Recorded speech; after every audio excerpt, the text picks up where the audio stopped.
Welcome to Positive Philter with your host, Bennett Wilkerson, a podcast that focuses on friends, family, health, and career, with a little self-help along the way. Please join me in this journey for self-improvement, and I hope what I have to share will make you a better person, thus making the world a better place. I hope you enjoy the show. I hope you enjoy the show.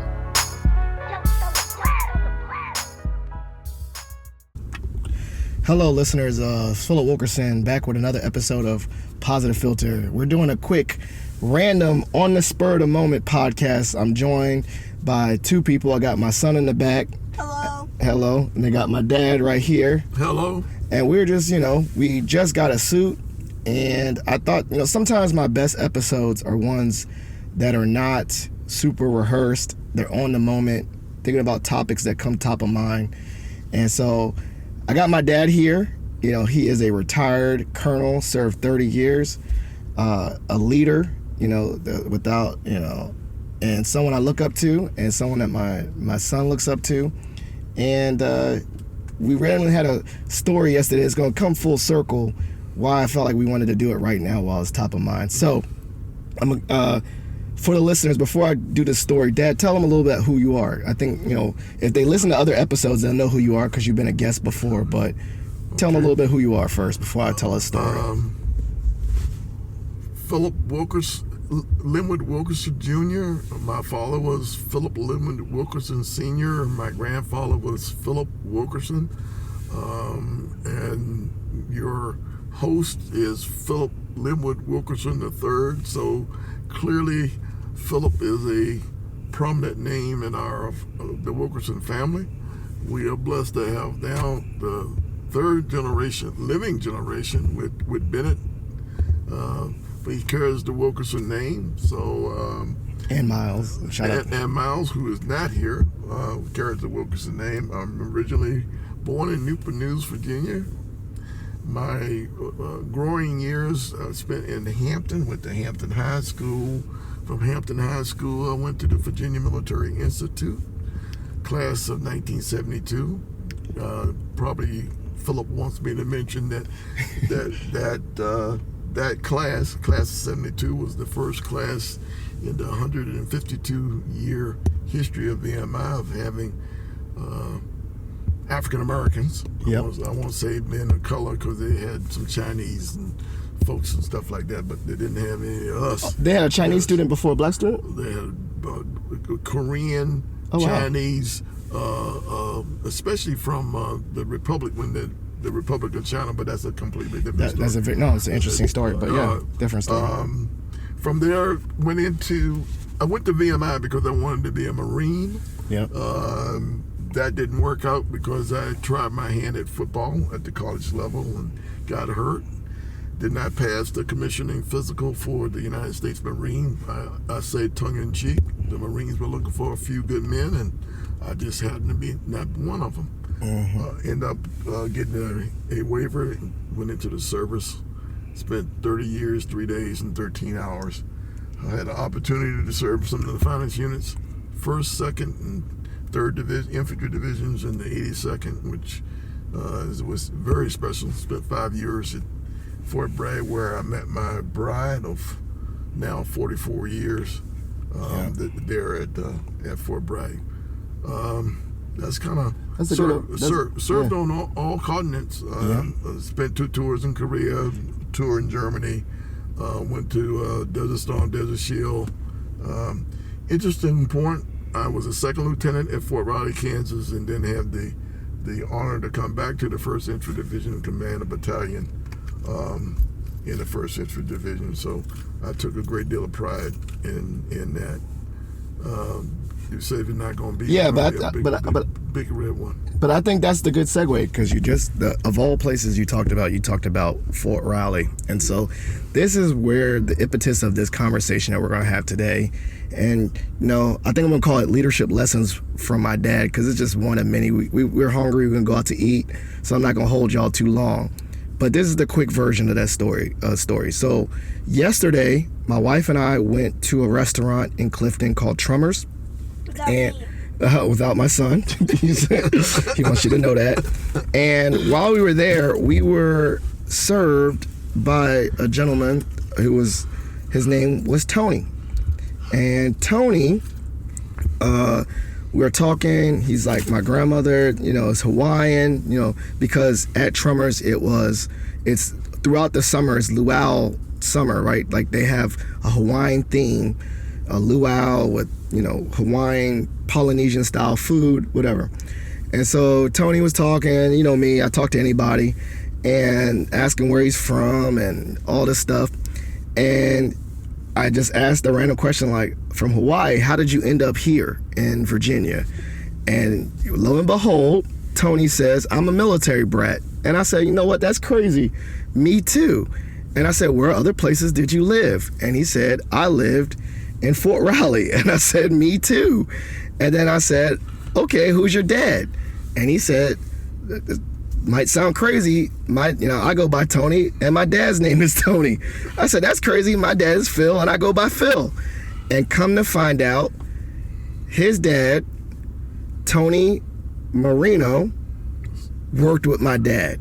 He was the 2nd Brigade commander in the 1st Infantry Division when I was the commander of 401 Aviation.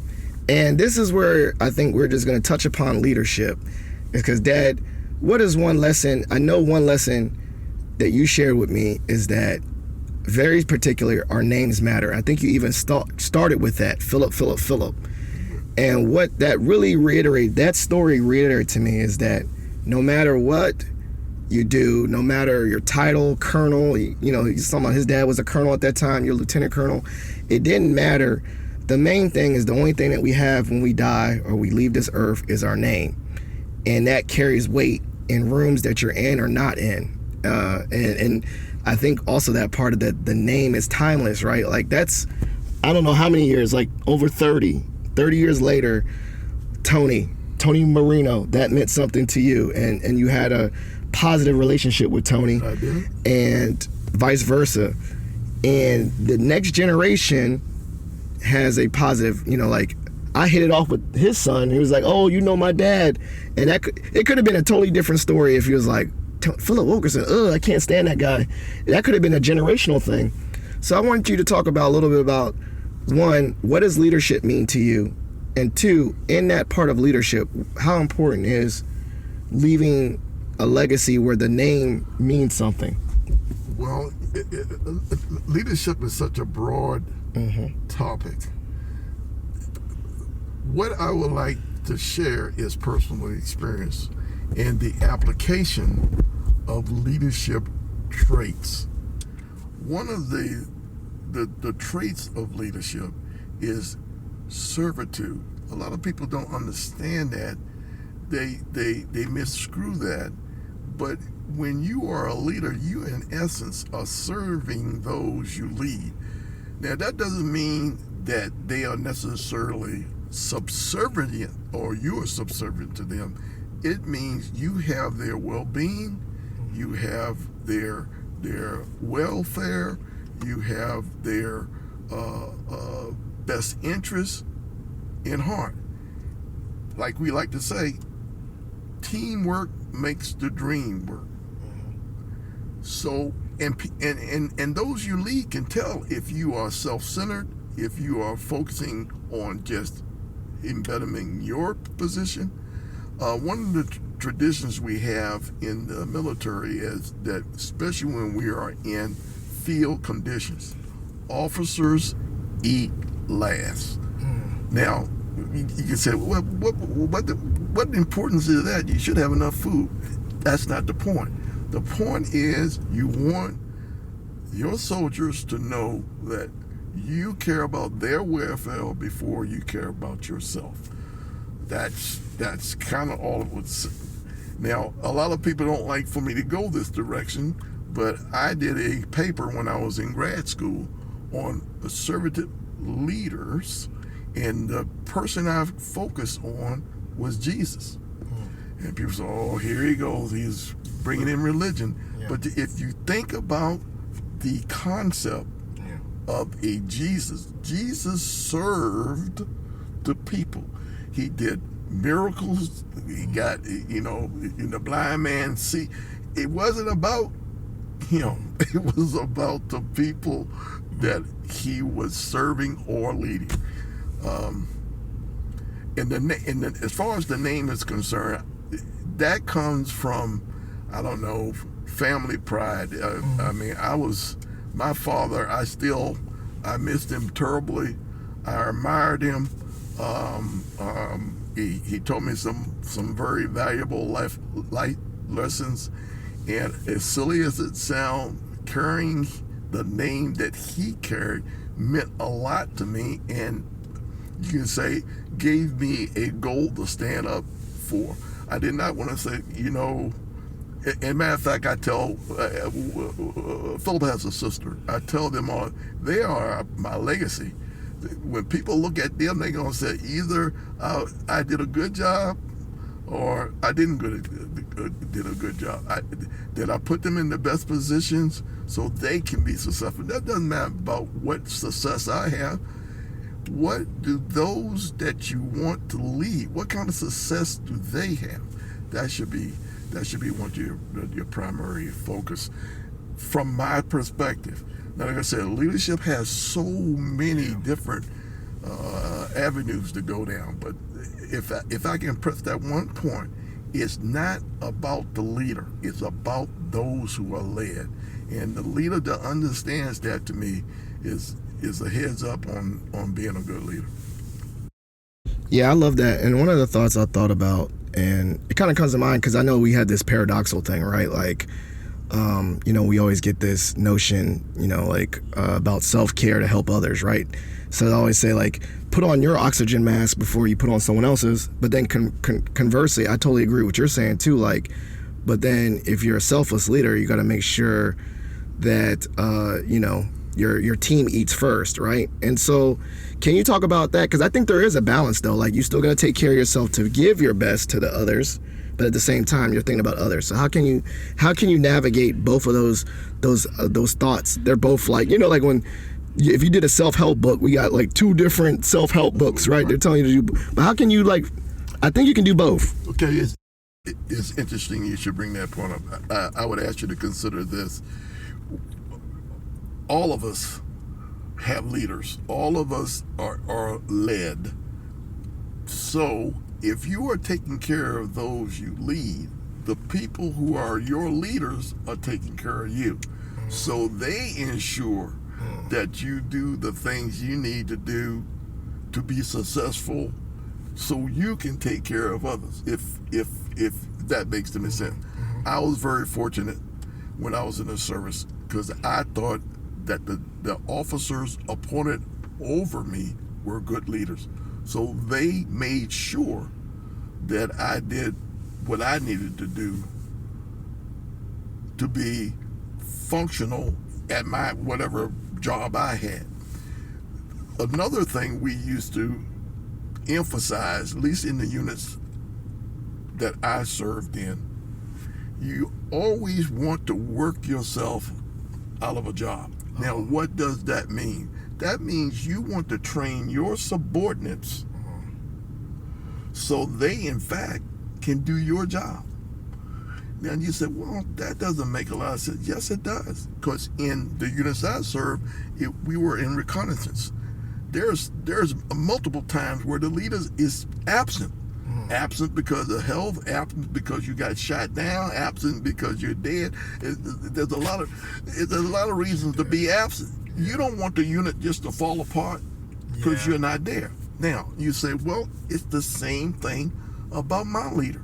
When I was a battalion commander, I had brigade commander that insisted that I could eventually do his job. So if something happens to him, the brigade just won't fall apart and say, oh, Colonel so-and-so is dead now, what are we going to do? No. Yeah. The leader's responsibility is to, in fact, prepare those he leads to actually do his job. I hate to go back to my example again. Jesus. What did Jesus do with the disciples? He taught them and taught them how to be able to prophesize to others. So he's like, basically what you're saying, I'm not going to be here forever, so that when I'm gone, you can spread my word. There you go. And then I think this is very timely because they always say leaders develop leaders, and it's removing ego and pouring up people. But also, I think it talks about that transition stuff. Is that like a true leader? Like I'm in a servant leader. I'm an alumni chapter president, but my term is going to end. And so my main goal this year is to think about transferable leadership. Like, if there's going to be the president next year, I should have someone that feels confident to do the things and keep it going. And so I think you always think about that, like next generation or next person.